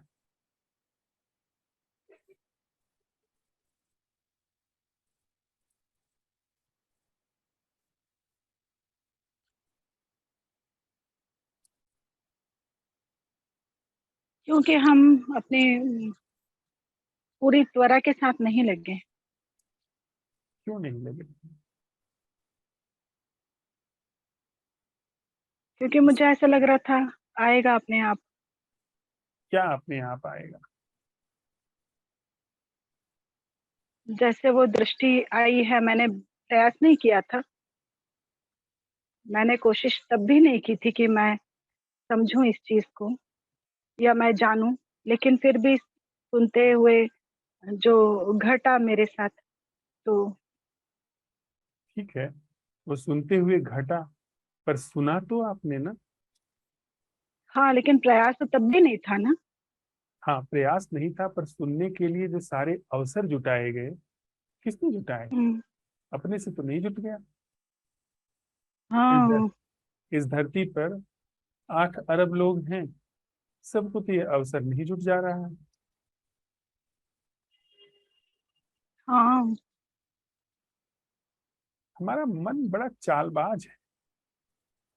वह उन क्षेत्रों के प्रयासों को नहीं छोड़ रहा है जिन क्षेत्रों में उसने हमेशा मुंह की खाई है, हमेशा उसने चोट खाई है, हमेशा अपनी उसने पीड़ा खाई है। उसमें उसके सारे प्रयास सही ठहराए गए हैं, उसको नहीं छोड़ता है। पर इस क्षेत्र में प्रयास को छोड़ देता है, जबकि पहले तल पर प्रयास तो बिल्कुल जरूरी है। पहले तल पे तो बहुत प्रगाढ़ संकल्प चाहिए, सच को उगाड़ने के लिए, सच को देखने के लिए एक गाढ़ापन चाहिए। वो ओचा पोचापन नहीं, मजबूती। मजबूती से किसी चीज का पता लगाने की प्यास निश्चित थी। वह जो जागरण है वो नहीं प्रयास जगह लेता है। पर असंभव प्रश्न तो हम ही उठाते हैं ना। अगर हम असंभव प्रश्न ना उठाएं तो जागरण कैसे जगह ले पाएगा? क्योंकि असंभव प्रश्न उठाने में जागरण को अवसर मिलता है उन सारी चीजों के छटने का, छट करके उन सारी चीजों को जो कि हम तमाम प्रयासों से कर रहे हैं। ऐसा नहीं कि आपने इस तरफ से प्रयास छोड़ दिया। अगर सही में प्रयास छोड़ दिया होता तो सारे प्रयास छूट गए होते। लेकिन बाकी क्षेत्रों में तो प्रयास चल रहा है कि यहाँ कैसे उपलब्धि मिले, वहां कैसे उपलब्धि मिले। उन सारे क्षेत्रों में तो प्रयास भरपूर चल रहा है, लेकिन इस क्षेत्र में प्रयास छोड़ दिया। इस क्षेत्र में असंभव प्रश्न उठाना छोड़ दिया। मन अपने ही आकर के उसने सुझाव दे दिया, अपने से घटेगा, इसमें तो अपने से घटता है। बोल ही रहे हैं कि निह प्रयास। अरे भैया, निह प्रयास जागरण के संदर्भ में, पर जागरण के लिए अवसर, जागरण को अवसर तो देना होगा ना, तैयारी तो दिखानी होगी ना। प्रयास छोड़ने की बात निश्चित ही हम कह रहे हैं, पर प्रयास छोड़ने का मतलब सिर्फ इसी क्षेत्र में प्रयास नहीं, सारे क्षेत्रों में प्रयास छोड़ना। उन सारे क्षेत्रों में प्रयास भरपूर चल रहा है और यहाँ प्रयास छोड़ दिया तो यहाँ तो बाकी क्षेत्रों के प्रयासों ने सारा कब्जा जमा लिया। प्रमिला, यह जीवन हमारा है। अगर जीवन में कोई अमृत की झलक आनी शुरू हुई है तो खुद को सम्मोहित मत करिए। ऐसे सुझाव दे करके, ऐसे निष्कर्ष दे करके हम आत्मसम्मोहन न करें। अगर हम आत्मसम्मोहन करते हैं, खुद को निष्कर्ष दे देते हैं, अपने से हो जाएगा। पर बाकी चीजें खूब यत्न से कर रहे हैं, पूरी जान लगा के कर रहे हैं उसमें, तो भैया प्रयास की प्रक्रिया तो वहां चल ही रही है। इस पर ध्यान दो प्रमिला। तुम्हारा जीवन है यह, कोई और नहीं उबारेगा। तुम्हारा दुख कोई और नहीं उबार सकता। इससे ज्यादा कोई और नहीं मदद कर सकता, न करनी चाहिए। जो सच में जिसके पास समझ है वो कभी भी सहारा नहीं देता है। हाँ, वो ये कहता है कि रीढ़ कैसे आती है, प्राण, पैरों में जान कैसे आती है। जिसके पास समझ है वो कभी भी आपकी बैसाखी नहीं बनना चाहेगा, आपको सहारा नहीं देना चाहेगा। यह रुग्ण समझ है कि जो लोग साइकोलॉजिकली सहारा देते हैं, इसका, इस पर जीवन को दो, लगाओ। धन्यवाद प्रमिला जी। रंजीता जी।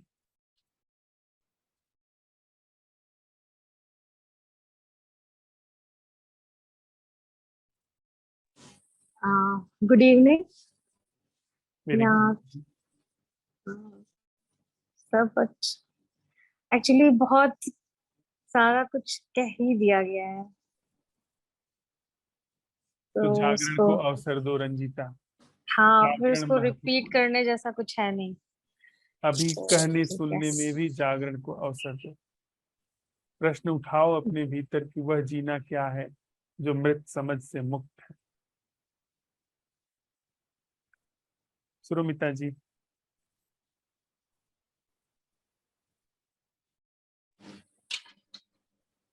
जी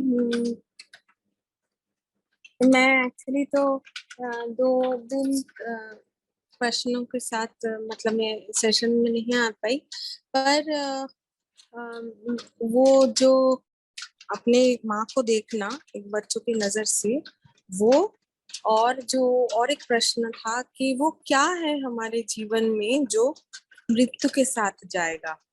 ये दो काफी मतलब एक कंटिन्यूअसली एक सबकॉन्शियस में भी ये चल रहा था।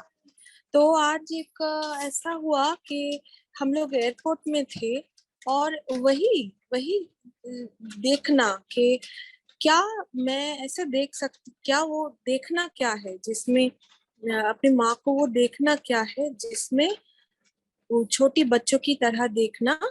अब उस मतलब जहाँ पे सोच विचार ना हो, वो सोच विचार ना हो और दिखना basically without the thoughts, and then I stumbled upon this thing के मतलब मैं जब भी देख रही हूँ वो बाधा क्या है, बाधा है कि मेरा वो पास्ट मेमोरी है, माँ है, वो लेबलिंग है।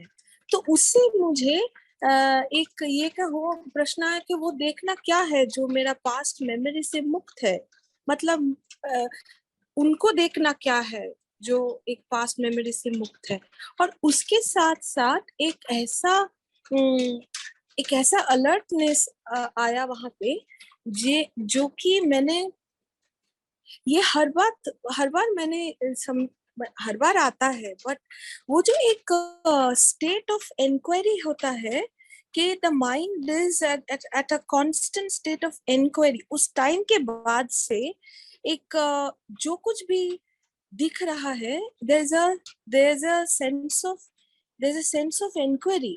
इट जो भी दिख रहा है, there is no past levelling, क्योंकि वो प्रश्न भी है कि वो देखना क्या है जिसमें there is no past, there is no memory. अब उससे क्या हो रहा है, एंड आई नो दैट इससे ये अभी अब मैं जो बात कर रही हूँ मैं पास्ट की बात कर रही हूँ, पर I want to share this because उसके साथ ये सारे जो प्रश्न हैं जैसे कि देखना बच्चों जैसा, सेकेंडली मृत्यु के बाद वो क्या चीज है हमें जो मृत्यु लेके जाएगा, वो भी वहां पे उसकी मृत्यु घट रही है। क्योंकि अगर पास नहीं है वहां पे, that is a timeless state of existence where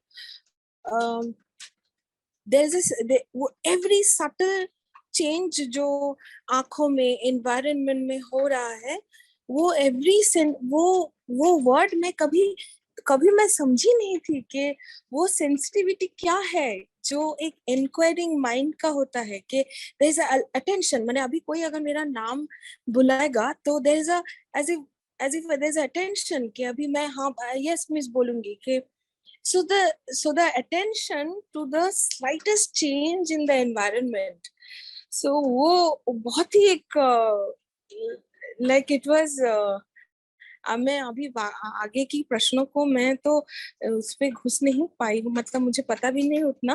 पर और एक एयरपोर्ट में बैठ के हजारों लोगों के बीच में जहाँ पे मेरी माँ है और बहुत सारे और हजारों लोग हैं, और ये उनके साथ ही प्रयोग सबसे ज्यादा ये हुआ है, इसलिए आई एम वेरी मतलब there is a gratefulness that कि अगर ये गया तो बहुत कुछ चला।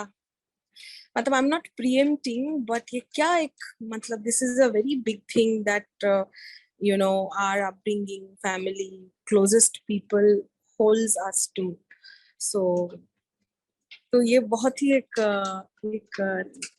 एक्सपीरियंस हो रहा है। तो ऐसा मैं थोड़ा शेयर करना चाह रही थी। अब कल से थोड़ा और प्रश्नों में रहूंगी, वक्त मिलेगा, पर ये थोड़ा आज ऐसे कुछ हो रहा था। थैंक यू सुमिता जी।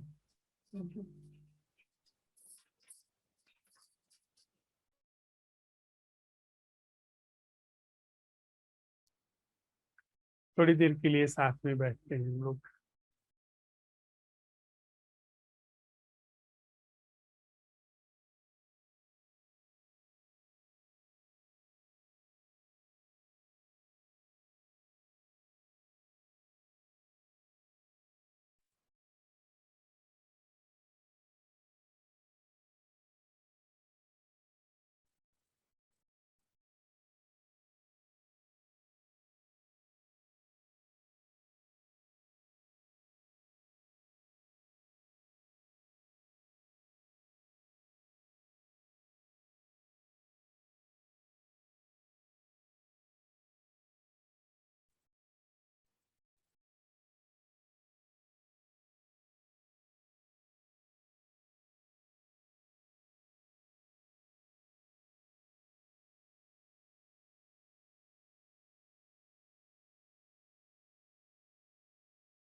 झींगुर की आवाज आ रही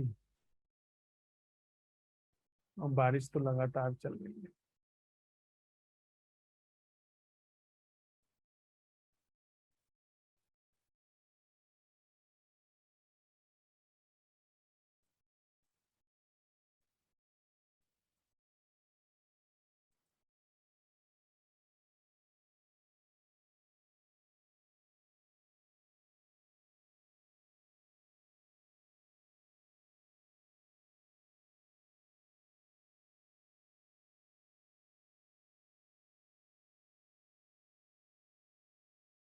कितनी अद्भुत बात है, कितना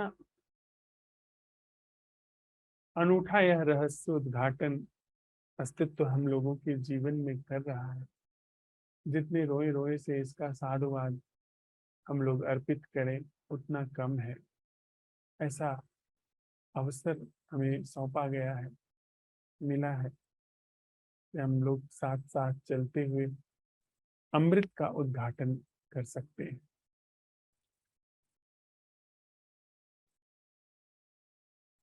आज के संवाद से फिर हम लोगों के हाथ में जो प्रश्न आया है, तो भोर का प्रश्न था कि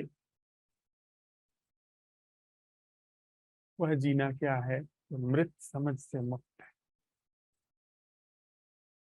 इस समझ के साथ ही फिर उघड़ करके एक नया प्रश्न वहां जन्म लिया है कि वह जीना क्या है जो जीवन और मृत्यु के बीच के धरातल में जीने से मुक्त है।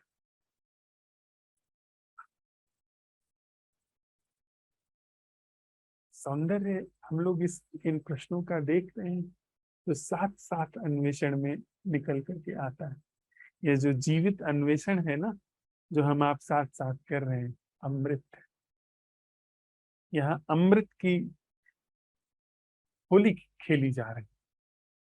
हम लोग अमृत की होली खेल रहे हैं जिसमें अमृत एक दूसरे पे उड़ेला जा रहा है। जिस संवाद में, जिस कहने और सुनने में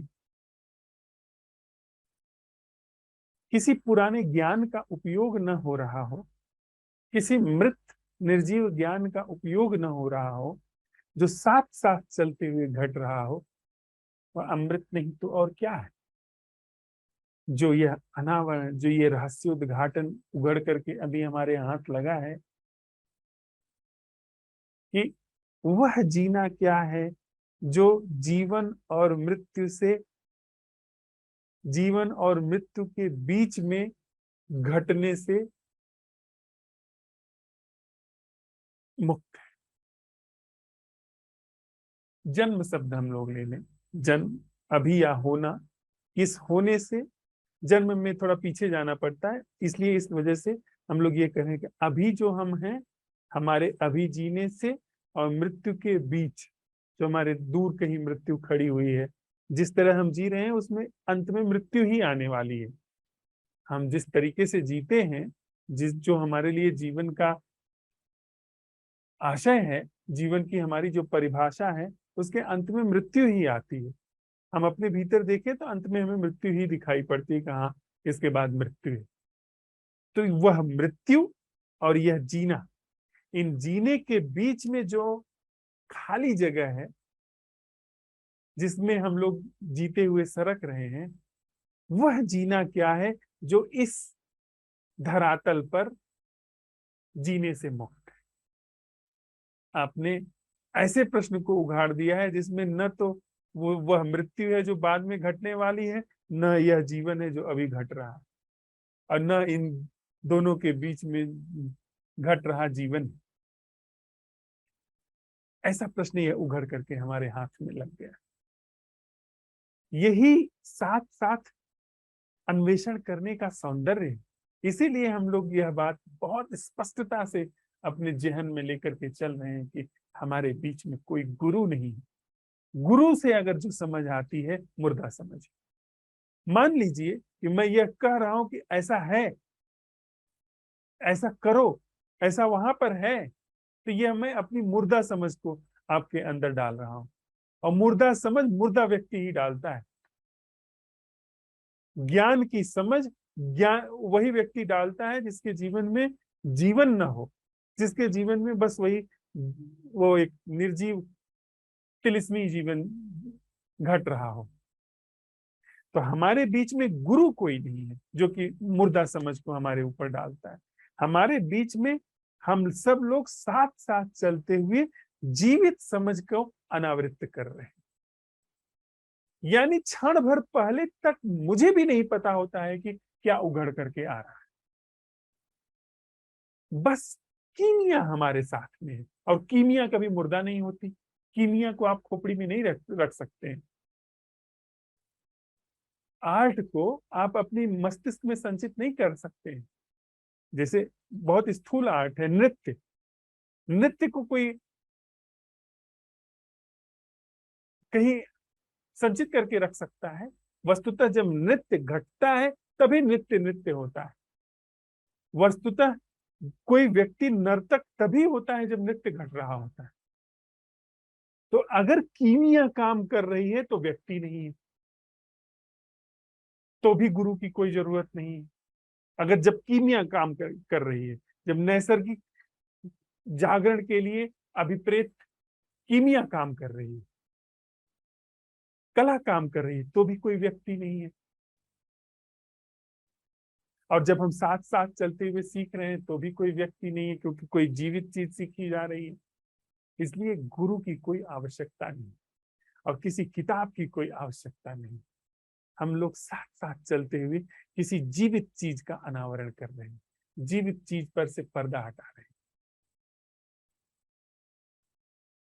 तो आज हमारा प्रश्न यह बन करके हमारे हाथ में आ रहा है कि वह जीना क्या है जो जीवन से मृत्यु तक के बीच के धरातल में जिया जाने से मुक्त है।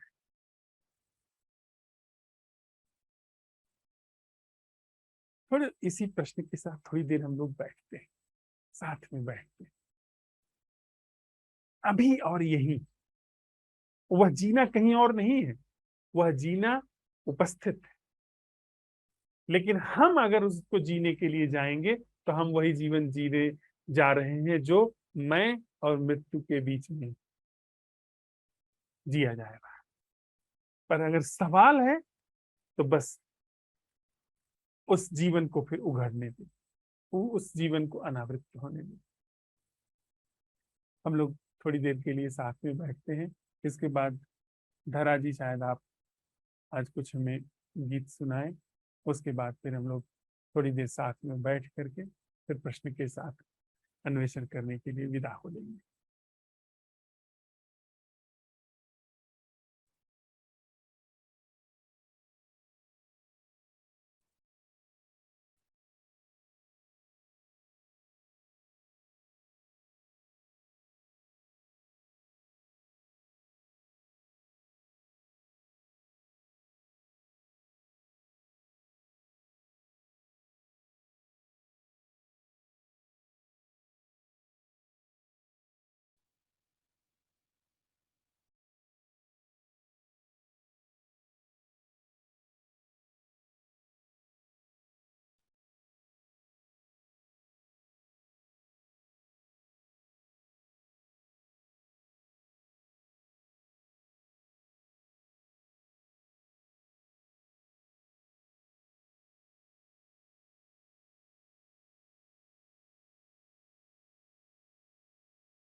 धरा जी।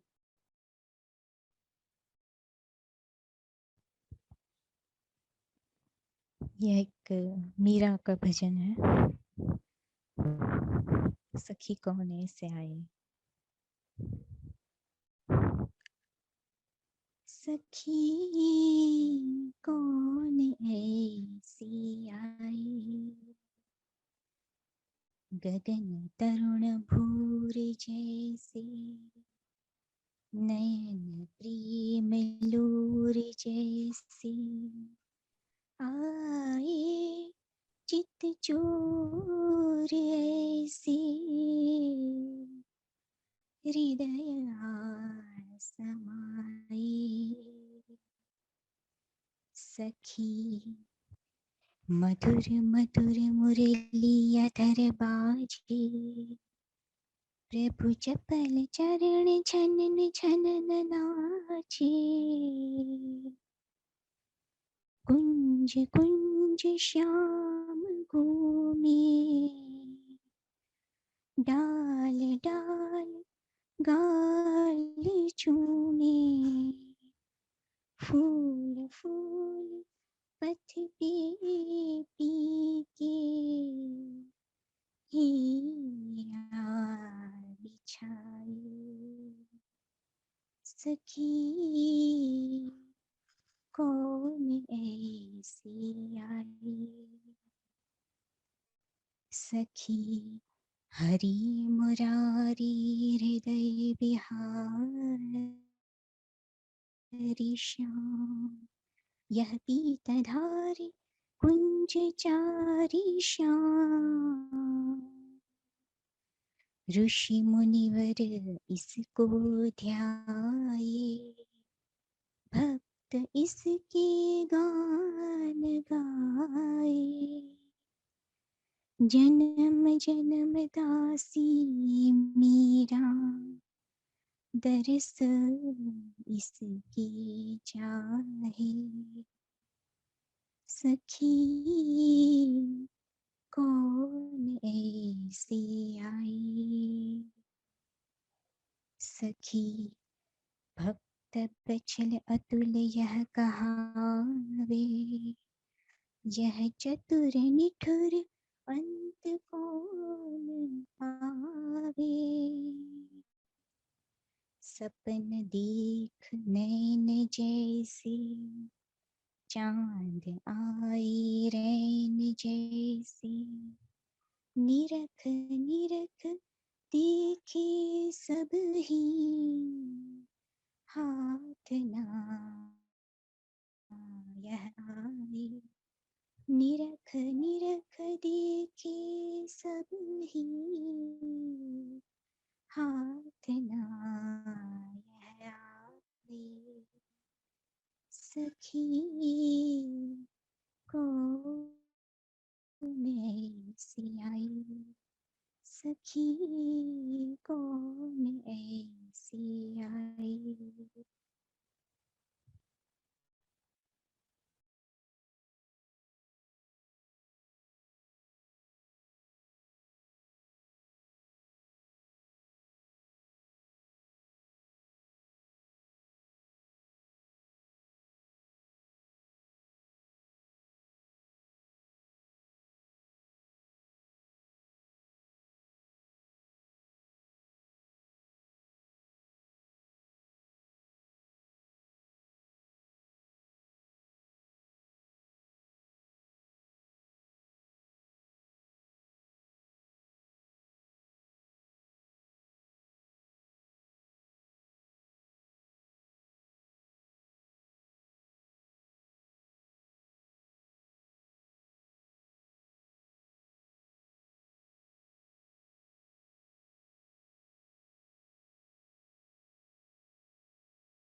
वह जीना क्या है जो जीवन और मृत्यु के बीच खींचे धरातल पर जिए जाने से मुक्त है। वह जीना क्या है जो जीवन और मृत्यु के बीच खींचे हुए धरातल पर जिए जाने से मुक्त है। वह जीना क्या है यथार्थ रूप में जो जीवन और मृत्यु के बीच भासते धरातल पर जिए जाने से मुक्त है।